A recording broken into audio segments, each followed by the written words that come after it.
Okay, let's put your last name and your first name. Make sure you mark your period. Number one, according to high school teammates Carry On, how did Leroy end up in a... Here's your oral accommodation for the test for high school teammates and how the son of a migrant worker and the circuit. Make sure to put your name and your period. According to high school teammates Carry On, how did Leroy end up in the hospital? He was 11 years old at the time, walking to school with his brother along the Wheeling and Lake Erie Railroad tracks near his home in East Akron, Ohio. A freight train approached, and Leroy got too close. His backpack got caught on one of the passing cars, and he was pulled beneath the wheels. I didn't even look down, said Leroy, now 19, recalling the first moments afterwards. I was just staring at the sun the whole time. I wasn't trying to look down because that's when I would have panicked. The paramedics who arrived within minutes saved Leroy's life, but the doctors could not save his entire body. At Children's Hospital in Akron, his left leg was amputated below the knee, his right leg below the hip. He knew what had happened, but he didn't understand what he'd lost until a day later and when he lifted the sheets and looked down. He was struck by a train. He was in a car accident. He hurt himself wrestling. He was born with an illness. Mark your answer. According to high school teammates Carry On, why did Leroy build up his arm muscles after he came home from the hospital? Leroy left a month and a half later. He endured long, difficult hours of rehabilitation. He accepted that a wheelchair would be part of his life, but was determined to make it a small part. I did not want to be in my chair, he said. I had to build my arm muscles up so I could move around. I move around on my arms a lot. He wanted to become a wrestler. B, he had to do everything on his own. C, he wanted to minimize the use of his wheelchair. And D, he wanted to be able to move more easily in his wheelchair. Number three, according to high school teammates Carry On, how did Leroy's and D'Artagnan's friendship begin? At Leroy's first practice, his partner was the only other wrestler on the team powerful enough to handle him. D'Artagnan Crockett was Lincoln's best and strongest talent. He was 5'10" with muscles bunched like walnuts and already a winner in multiple weight classes. But when Leroy hopped off his chair onto the wrestling mat, the competition was more than D'Artagnan expected. He was a complete powerhouse, D'Artagnan said, recalling their first drills together. I never wrestled anyone as strong as him. We pushed each other to our limits, and we didn't let each other give up.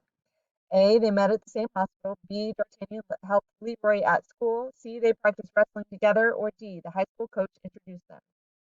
Number four, according to high school teammates Carry On, how is D'Artagnan like Leroy? D'Artagnan lifted Leroy onto his back for the playing of every national anthem and carried him down the bleachers before each match. Yet, as inseparable as they were, a team unto themselves in a way, they also shared something greater than their sport. That's because a teammate who carried Leroy on his back all season long knows about challenges himself.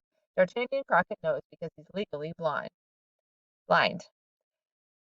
A, he lost a parent. B, he has a disability. C, he is a league champion. Or D, he is a new student at school. According to high school teammates Carry On, why was graduation special for Leroy?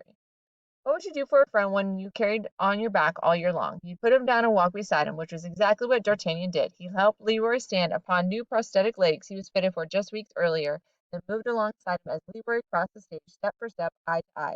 When Leroy stopped, put out his hand, and grasped his diploma, the audience rose and delivered a standing ovation. After the photos were taken and the music stopped and the tears dried, the two sat in the theater side by side. As long as I can remember, D'Artagnan said, I've been carrying him from point A to B to C. Graduation was the first time I finally got to walk beside him. He paused. It was a privilege. It was an honor. Leroy's eyes moistened up and he looked up. It meant so much to me, he said, to know I have a friend who was there to catch me if I stumbled. A, the ceremony was televised. B, he walked to get his diploma. C, D'Artagnan carried him on the stage. Or D, he had expected to repeat senior year. The following question has two parts. Answer part A first, then part B. Part A. Which statement describes the most important effect Leroy has on people around him and high school teammates Carry On?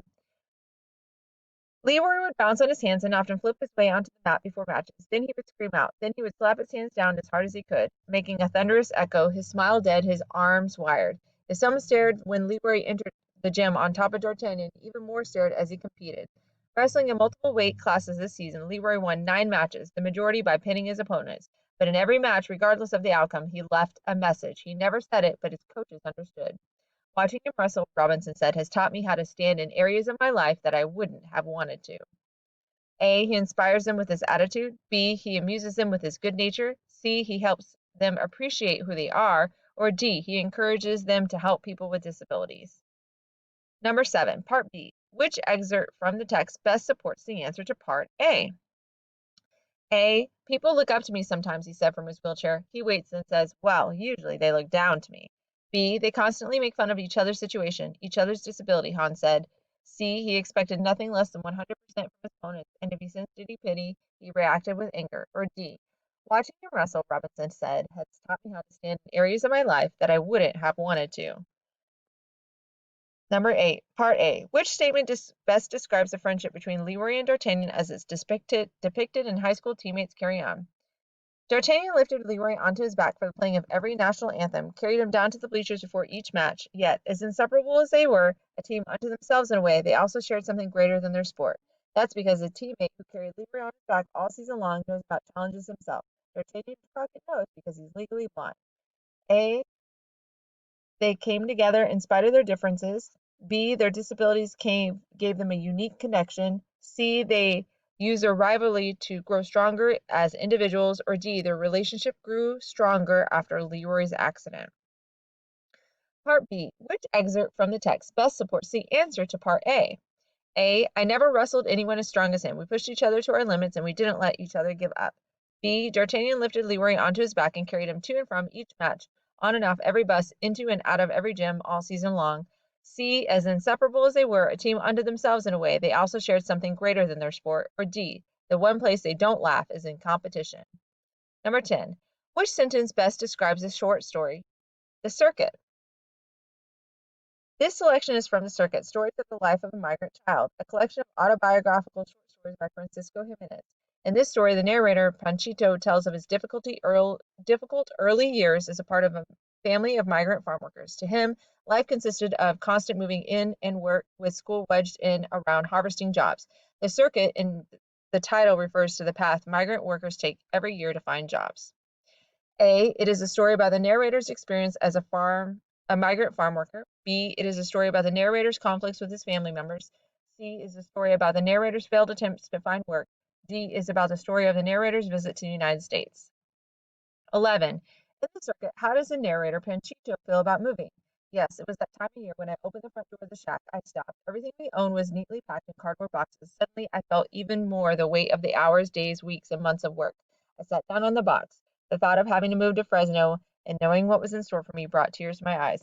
That night, I could not sleep. I lay in bed thinking about how much I hated this move.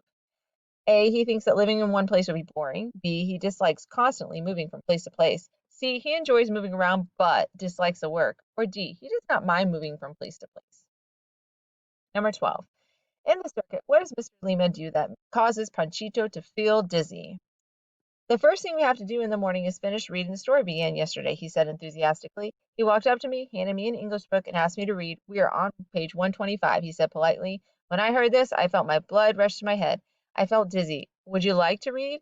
He asked hesitantly. I opened the book to page 125. My mouth was dry. My eyes began to water. I could not begin.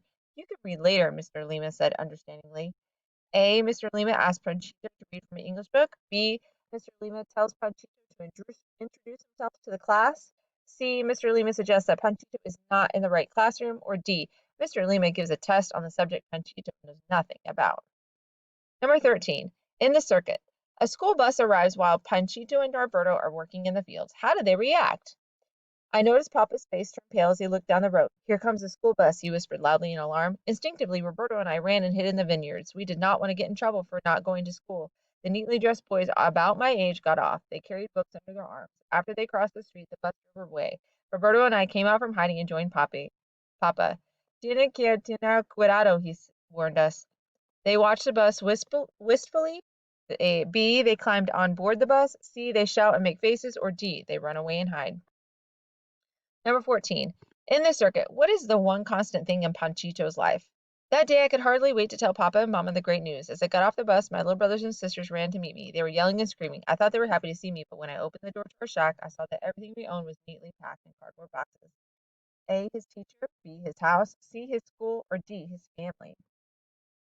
Which of the following is most likely true about Papa based on the following excerpt from The Circuit? When he finally chose the Carsoncita, he checked it thoroughly before driving it out of the car lot. He examined every inch of the car. A. Papa proceeds carefully in important matters. B. Papa pretends to know more than he does. C. Papa is overly trusting of others. Or D. Papa loves all kinds of cars. Number 16. Which of the excerpts from the circuit most helps the reader understand that Panchito wants to learn? During recess, I went to the restroom and opened my English book to page 125. I began to read in a low voice, pretending I was in class. There were many words I did not know. I closed the book and handed it back to the classroom. Mr. Lima was sitting at his desk correcting papers. When I entered, he looked up at me and smiled. I felt better. I walked up to him and asked him if he could help me with the new words. Gladly, he said. The rest of the month, I spent my lunch hours working on English with Mr. Lima, my best friend at school. Everything we owned was neatly packed in cardboard boxes. Suddenly I felt even more the weight of the hours, days, weeks, and months of work. B, we did not want to get in trouble for not going to school. C, I opened the book to page 125. My mouth was dry. My eyes began to water. Or D, I walked up to him and asked him if he could help me with my new words. Number 17. The following question has two parts. Answer part A first, then part B. Part A is shown in the circuit. Which of the following is the best way to describe the work that Panchito does in the fields? The next morning I could hardly move. My body ached all over. I felt little control over my arms and legs. This feeling went on every morning for days until my muscles finally got used to work. A, the work was easy. B, the work was scary. C, the work was interesting. Or D, the work was challenging. Number 18, part B. Which of these excerpts from the circuit best supports the answer to part A? A, when the sun had tired and sunk behind the mountains, it signaled to us it was time to go home. B, early next morning, Mr. Sullivan showed us where his crop was, and after breakfast, Papa, Roberto, and I headed for the vineyard to pick. C, instinctively, Roberto and I ran and hid in the vineyards. We did not want to get in trouble for not going to school. Or D, my body ached all over. I felt little control over my arms and legs. The feeling went on every morning for days until my muscles finally got used to the work. Number 19. The following question has two parts. The answer part A first, then part B. In part A, in the circuit, which word clearly describes how Mr. Lima acts towards Panchito. The first thing we have to do in the morning is finish reading the story we began yesterday, he said enthusiastically. He walked up to me, handed me the English book, and asked me to read. We're on page 125, he said politely. When I heard this, I felt my blood rush to my head. I felt dizzy. Would you like to read? He asked hesitantly. I opened the book to page 125. My mouth was dry. My eyes began to water. I could not begin. You can read later, Mr. Lima said understandingly. Is he A, resentful, B, impatient, C, perplexed, or D, kind-hearted? 20. Part B. Which of these excerpts from the circuit best supports the answer to part A? A. Mr. Lima, the sixth grade teacher, greeted me and assigned me a desk. B. The first thing we have to do this morning is finish reading the story we began yesterday, he said enthusiastically. C. He walked up to me, handed me an English book, and asked me to read. Or D. He must have read my face because before I could answer, he added, I'll teach you how to play it during our lunch hours. Read the following passage from How the Son of a Migrant Farm Worker Became an Astronaut. The next year, things changed. We all moved to Stockton, California year-round, visiting Mexico only during Christmas vacations. This stability really helped me. I started speaking English better and was able to focus on learning. How did moving permanently to Stockton influence Hernandez's life? A, it helped him become a better student and learn more English. B, it helped him improve his Spanish, become a better athlete. C, it made him the most popular student in English class. Or D, it helped him decide to stay in California. Number 22. In the interview with Jose Hernandez, the interview asked questions that addressed different parts of Hernandez's life. Which of the following questions prompted Hernandez to respond? I began dreaming of going into space after watching Apollo 17 moon landing when I was 10. When did your interest in space begin? I began dreaming of going into space after watching the Apollo 17 moon landing when I was 10. That was the last mission to the moon. I'm so glad I saw it. A, what was life growing up? B, when did your interest in space begin? C, what was going through your mind in the moments before you blasted off into space? Or D, how have role models influenced you? Explaining sentence types. This is a reference for you to go back to if you are questioning whether or not you got the answer right. Number 23, identify each sentence with a correct sentence structure. Mrs. Guerra likes to run. Is this an A, simple sentence, B, compound sentence, or C, complex sentence? Number 24, although Mrs. Harrison likes to read social media posts about her neighborhood drama, she doesn't like to add personal comments. Is that A, simple sentence, B, compound sentence, or C, complex sentence? Number 25, after Miss Bay left Johnson High School, she came back to Bush Middle School. A, simple sentence, B, compound sentence, or C, complex sentence?